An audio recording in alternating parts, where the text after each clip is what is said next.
Pemirsa, para peneliti politik mengungkapkan bahwa saat ini era reformasi sudah berakhir dan akan digantikan era otoritarianisme baru. Di sisi lain, eskalasi gerakan mahasiswa makin meningkat untuk menentang munculnya dinasti politik. Lalu akan seperti apa masa depan politik Indonesia? Inilah Top Review.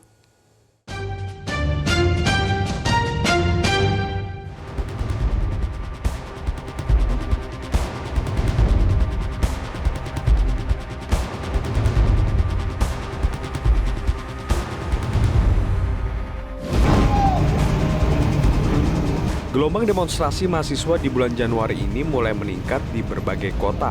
Isu yang mereka usung adalah menolak dinasti politik dan penjahat hak asasi manusia. Apa saja teman-teman? Yang pertama, adanya politik dinasti negeri ini yang menyebar selembaran terkait kasus pelanggaran hak asasi manusia dan tolak politik dinasti. Peneliti politik dari Leiden, Belanda, Word Berenshout menilai era reformasi di Indonesia saat ini sudah berakhir dan Indonesia sedang masuk ke era senjakala demokrasi. Mungkin kita harus mengakui bahwa zaman reformasi selesai.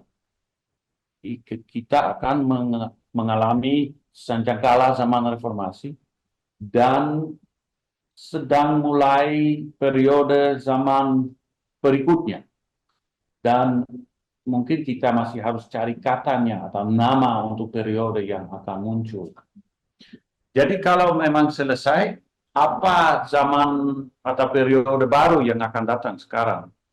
Saya belum tahu apa katanya untuk itu, apa namanya itu, orde paling baru atau orde terkini atau nama lain. Tapi saya hanya mau menyebut beberapa unsur periode yang berikutnya.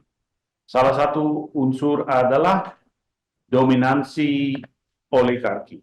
Pak Fahmi sudah menyebutnya bahwa demokrasi di Indonesia dimimpin dan didominasi oleh orang yang sekaligus elit politik dan elit ekonomis.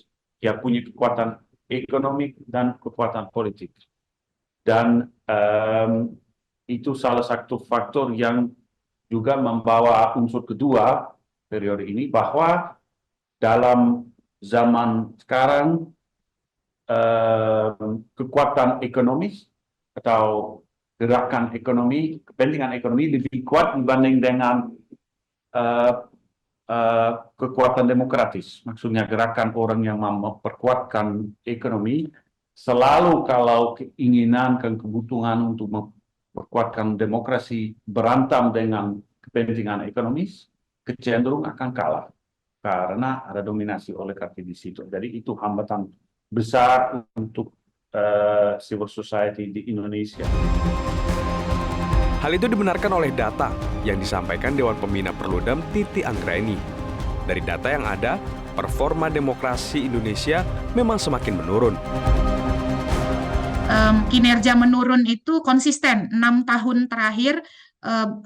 Misalnya dipotret oleh Demokrasi Indeks Ekonomis, kita itu demokrasi yang cacat, peringkat kita 54 terakhir tahun 2022, dirilis 2023, menurun 2 peringkat. Dan ternyata pemilu tetap saja menjadi penyumbang skor tertinggi, yaitu proses pemilu dan pluralisme 7,92. Skor terendahnya itu adalah kultur politik atau political culture 4,38. Nah, dari GSOD Global State of Democracy dari International IDEA, Indonesia itu kinerjanya menengah, mid performing demokrasi. Dari sisi basic welfare memang meningkat, tetapi ada penurunan signifikan di bidang kebebasan sipil, akses terhadap keadilan, kebebasan berekspresi, dan kesetaraan kelompok sosial.